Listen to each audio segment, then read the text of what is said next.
Olá para você que está ligado na Rádio Defensoria. Está começando mais um programa Entrevistas DPE, comigo Beatriz Prio. E hoje o assunto é para falar sobre um lançamento de um livro do escritor Edgar Borges, que já está aqui com a gente, né? Traz aí um conceito, traz um debate sobre a ancestralidade, né? A Sol em Nossos Olhos, o nome do livro. E a gente vai conversar um pouquinho sobre isso. Ele já está aqui no estúdio com a gente. Primeiramente, muito obrigada e seja muito bem-vindo. Obrigado pelo convite e espero que tenhamos uma conversa bacana e que os ouvintes se agradem dela. Edgar, queria que você começasse contando um pouquinho da sua história também. Você já é escritor há algum tempo, né? Que eu vejo que você já tem... A gente fez uma pesquisa também, né? Tem aqui alguns contos, algumas crônicas, poemas já publicados, Sem Grandes Delongas, um dos títulos, outro é Incertezas do Meio do Mundo, Flores do Ano Passado. Como é que começou esse interesse pela escrita? Como é que surgiu a escrita na sua vida, nessa produção mesmo de livros, de textos? Começou basicamente, penso como muitas pessoas começam, um pouco de introspecção, fica mais em casa, começa a ler, começa a achar que vale a pena também escrever e começamos pouco a pouco a escrever crônicas, a escrever poesias, a escrever contos, e isso ainda no começo da adolescência. Daí, desde 96, mais ou menos, que eu venho participando de concursos literários, sendo selecionado, sendo premiado. O primeiro livro solo completo veio em 2006, 2008, eu acho, que é um livro chamado Roraima Blues, um livro de microcontos que foi publicado por uma revista em Portugal. Ele é um e-book. Depois veio Sem Grandes Delongas, só de microcontos. Aí veio, acho que o Incertezas no Meio do Mundo, depois o Flores do Ano Passado. O Incertezas é de poesias, o Sem Grandes Delongas é de contos.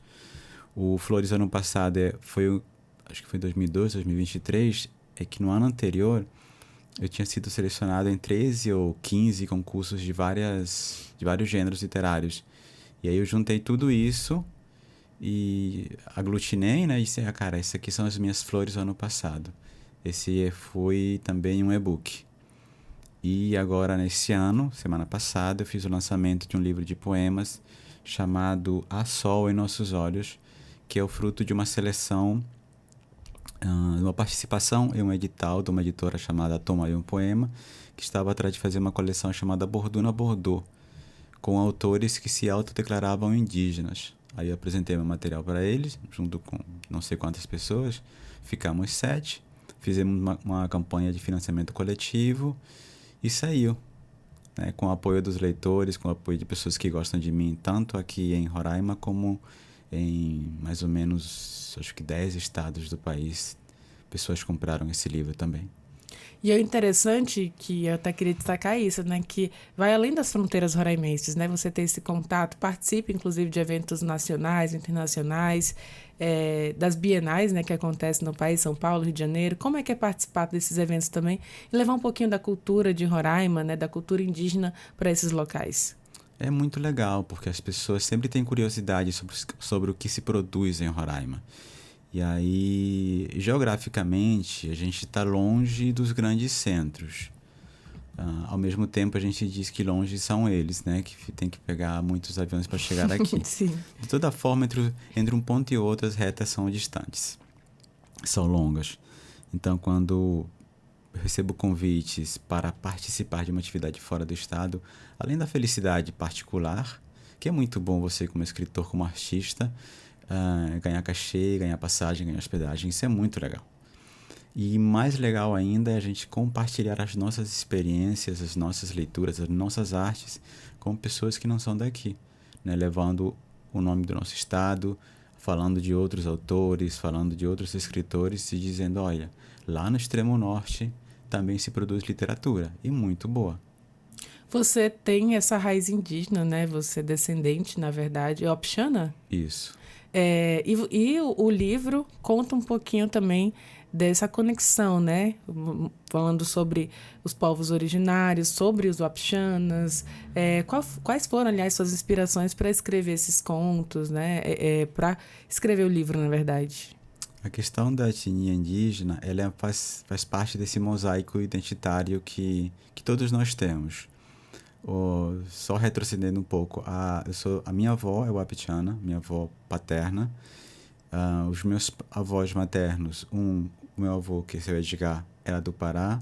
A minha avó era descendente de umas pessoas que migraram pela Venezuela, pelo Orinoco. Os meus pais, roraimenses, migraram para a Venezuela. Eu me criei lá até os 14 anos e 8 meses. Então tem muita ancestralidade, muita geografia, mas sempre muita Amazônia. É sempre muita Amazônia. E tudo isso gera vamos falar assim, tentar falar poeticamente, gera um rio de identidade dentro de mim. Esse livro é o primeiro livro que eu tento puxar muito da poesia para a questão amazônica, para a questão originária, mas sem cair naquela pressão colonialista de que todo autor indígena tem que exclusivamente falar sobre os mitos, sobre a vida na comunidade, sobre a Amazônia, sobre a mata, sabe? Sem essa pressão colonialista. A gente faz uma mistura, como aqui em Roraima muitas pessoas fazem, de trabalhar com o conceito de sou descendente, sou daqueles que vivem na cidade. Então, tenho influências urbanas, tenho as influências rurais, as influências da mata e a influência do asfalto. E que dessa maneira que eu tentei produzir o livro. Deve ter ficado muito bonito mesmo, viu? Agora fiquei até curiosa para ler. Se quiser, eu posso ler Eu tenho um texto aqui. Leia pra gente. Eu estava lendo ainda há pouco, assim, antes de vir para cá, porque eu sou um autor que não se apodera do seu material. Então, eu vou escrevendo e às vezes eu esqueço que eu escrevi aquilo ali. Se você me perguntar sobre esse livro, eu sei agora do texto que eu acabei de abrir a página e o nome de um que eu gosto muito, porque eu mostrei para algumas pessoas e elas gostaram e ficaram falando, então eu gravei o nome do texto. Dos demais... Escreveu, ficou ali pro próximo ler, ficou né? ali, exatamente. Esse texto, esse poema que chama-se Pés no Vazio, ele é assim. Em 3 ou 4 vezes quase morri, de amores, de cansaço, com a arma para a cabeça apontada e mais algumas de vida desenganada. Quase me fui também em tardes na praia, pés no vazio e a correnteza voando, a mão segurando o nada e a mãe d'água me levando. É um trechinho dele. E aí você tem aí, fazendo uma análise rapidona, você tem aí um pouco da minha história, porque de fato em 3 ou 4 vezes eu quase morri mesmo. E você tem aí um pouco, tem a Amazônia na praia, a mãe d'água, você trabalha com os elementos literários, com os elementos, aliás, esses elementos fazem a literatura. Os elementos regionais também, isso, né? Aqui do nosso estado. Exatamente. Que bonito, viu? Que bonito. Se aprofundar, né, um pouquinho nesse conhecimento também poético, né, literário do nosso estado. E assim, você cresceu, né, nessa experiência entre Venezuela, aí depois se mudou para Roraima, né? Essas influências também migratórias, digamos assim, essas influências de raízes também, né, de outro país, no caso, né? Isso também influencia você a ser um escritor, a acumular toda essa cultura, esse conhecimento que a gente tem falado. Isso inspira na escrita de forma geral também? Inspira com certeza. Essas coisas, e porque não ficou tudo no passado, né? Tá sempre aí, a migração tá aqui agora. Antigamente era muito difícil, por exemplo, eu escutar alguém falando espanhol na cidade. Era muito difícil eu ver um venezuelano na cidade. E quando eu via... Olha, só pra ter noção, quando a gente chegou aqui, quando a gente voltou pra cá, minha mãe e eu, tinha acho que 2 venezuelanos na cidade.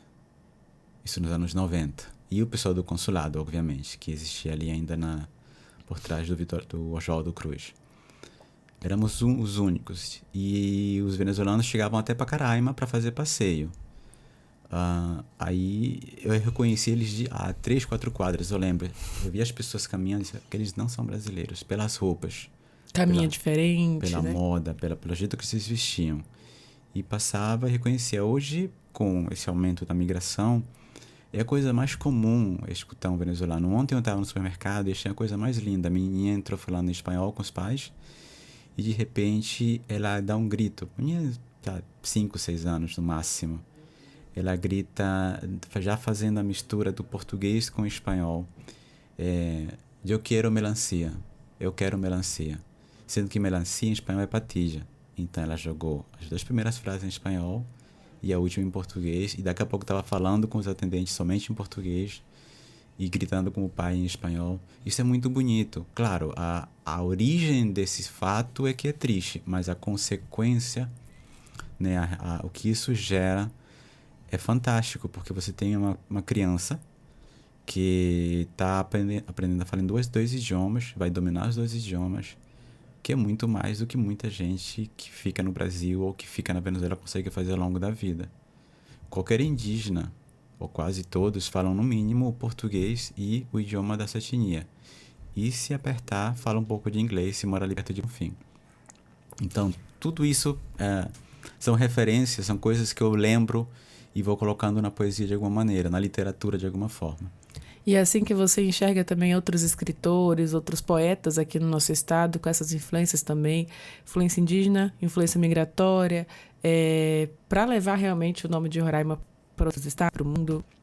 Cada poeta tem a sua parada. Semana retrasada eu estava dando uma palestra e disse, olha gente, aqui em Roraima nós temos o cara que faz conto, que faz poesia, que faz crônicas, que faz romances, temos o dramaturgo, que são os gêneros. Mas o que eles abordam? Eles podem abordar sobre amor, sobre o humor, sobre... Temos gente que faz romances policiais aqui, que é uma coisa assim que eu, por exemplo, eu não me meteria a fazer. Então, cada quem traz a sua...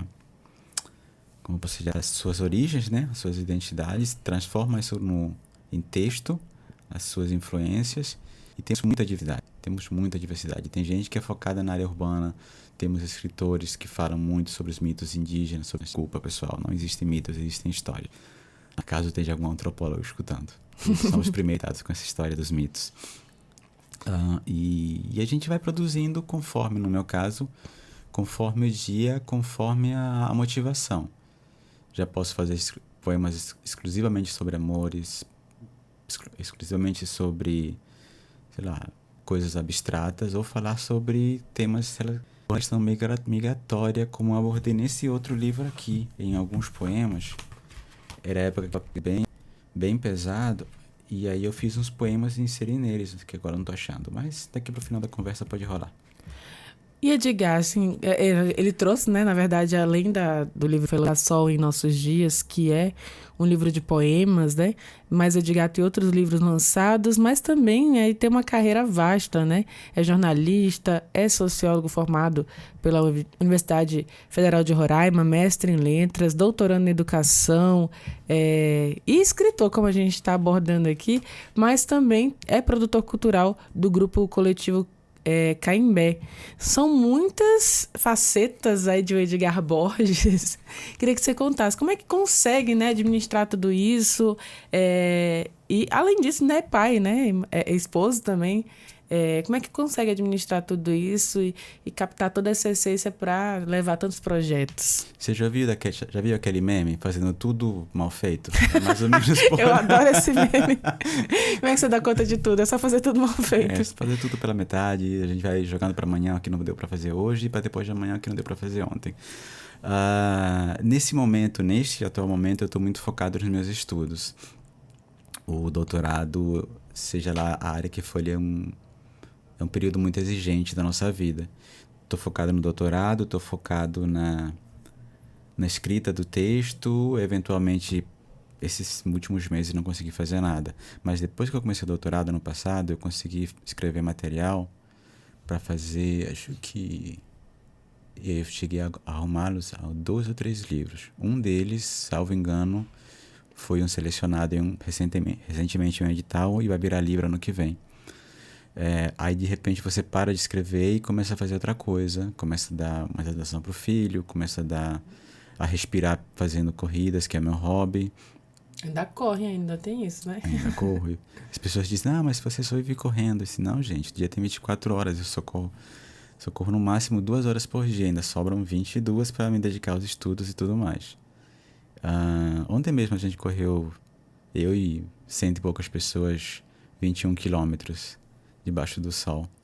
E voltei para casa para descansar e dar atenção para a família, né? Esposo, pai. Foi cedo a corrida, né?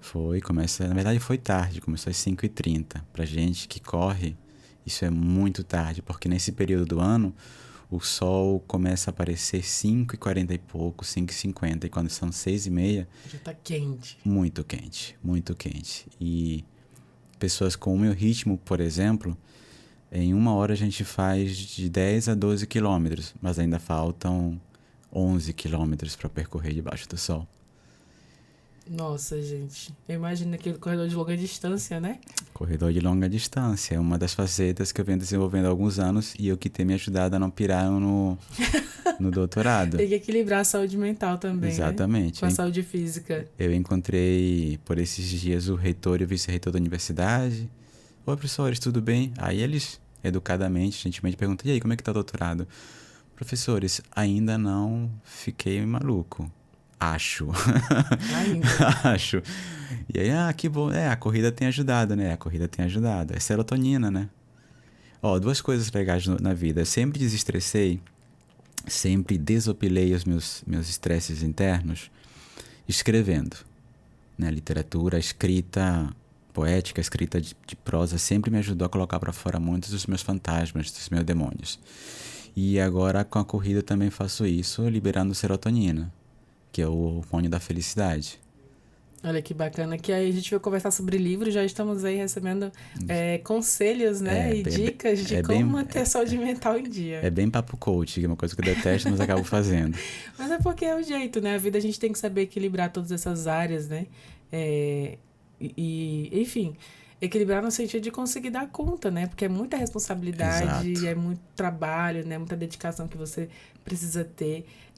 E o A Sol em Nossos Olhos, que foi a sua última produção, né, textual aí, digamos, desses poemas, como é que faz para ter acesso também, assim, eu acredito que quem está ouvindo quer saber como é que lê, como é que te acha também, como é que tem acesso a esse livro em específico, né, você até fez autógrafo semana passada, né, uma sessão de autógrafos, mas agora, quem quiser adquirir, como é que faz? Agora, por enquanto, nós temos 2 caminhos, o mais simples é falar comigo, manda mensagem via redes sociais, é só procurar lá Edgar Borges no Instagram e acha facinho, ou manda uma mensagem pelo celular.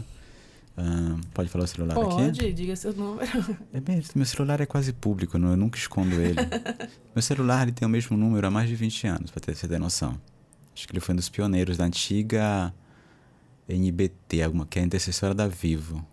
É muito antigo. Faz um tempinho. Faz um tempinho. Ele é 91 11 40 01. 991 11 40 01. Aí você entra em contato comigo, a gente articula a entrega dele em Boa Vista ou eventualmente o envio para outras localidades.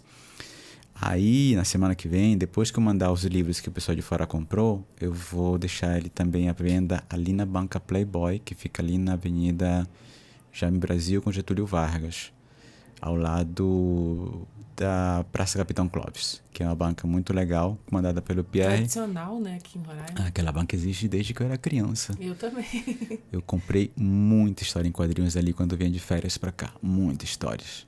E aí, uns anos atrás, ela foi adquirida pelo Pierre. O Pierre, ele fez, eu sempre encontro com ele e digo, Pierre, você tá fazendo agora o que era meu sonho de infância, que era ser dono de uma banca de revistas.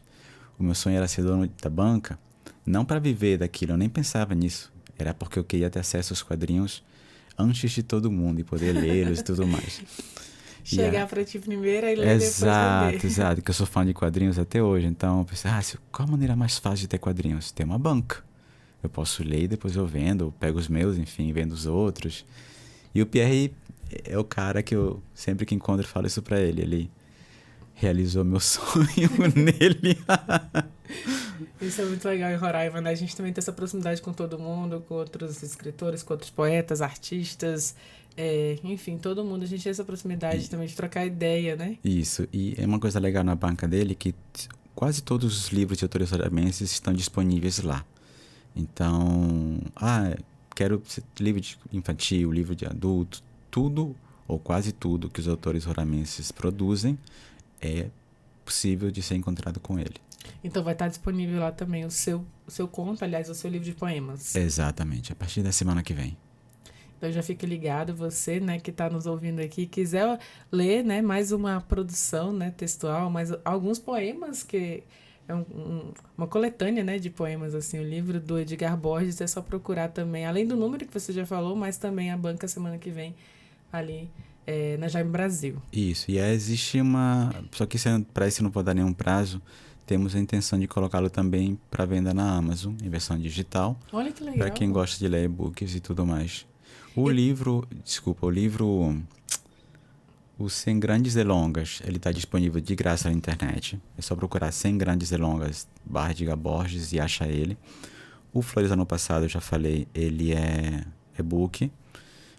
O Incertezas no Meio do Mundo, ele também está disponível na Amazon. Então, quem não gosta de pegar material impresso por poeira, por espaço, pode navegar na Amazon e baixar esses materiais por lá.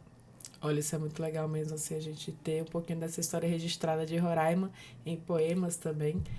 Todos vocês, né, como escritores, fazem parte dessa construção também da identidade roraimense, né, daquilo que a gente acredita, daquilo que a gente sabe o que é Roraima, que as pessoas de fora não sabem. Então, queria parabenizar você, parabenizar por toda a sua produção, não só como escritor, mas como produtor cultural mesmo que você é, como, enfim, jornalista, né?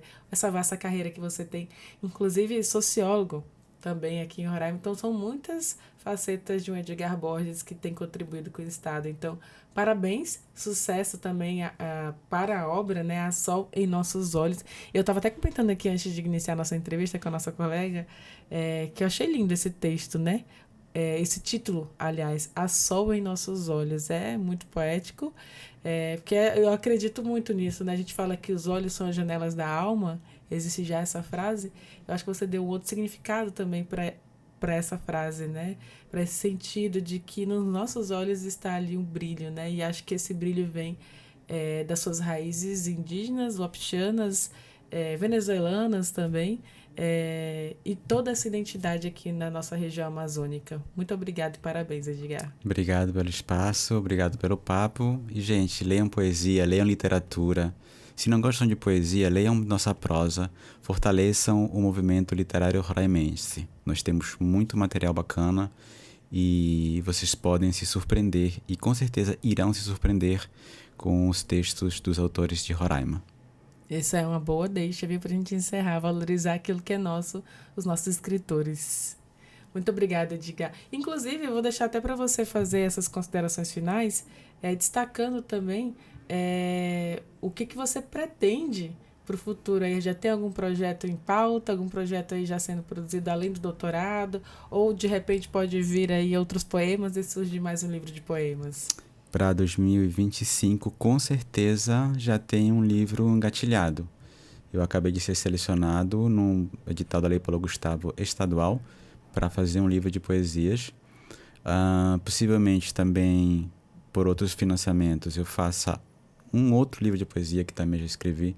Como eu te falei lá atrás, o doutorado ele tem essas coisas. Tem momentos em que tu não consegue escrever, por mais que você queira. Aí eu vou e desestresso fazendo poesia, fazendo literatura. E nessa onda, até o terceiro semestre, mesmo cheio de coisas, eu consegui produzir muito material.